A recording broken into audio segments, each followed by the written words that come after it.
There's actually a function that will park the embroidery unit arm to a location off to the side that will allow you to sew with the embroidery unit on, and also to sometimes get it back into the box that it came out of so the styrofoam all fits.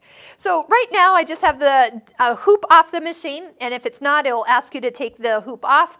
When you do it, you do need to actually just quick pull up a design. So I'm going to just pick up a random design, and to park the hoop, you're going to go into the hoop options, and then your option here at the top, the first one would park it in the center. The second one will park it so it's like this, so you can kind of see where your bobbin is through this door.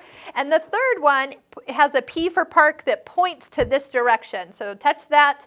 It's going to double check that your hoop is off, and by me touching the check mark, that will allow that embroidery arm to slide over as far as possible. And again, this will allow you to zip over to the sewing side of the machine if you need to do a quick little stitch. Again, it will double check that we've got the hoop off, and it will bring us back. Remember to put your feed dogs up. That's awesome that it reminds us that.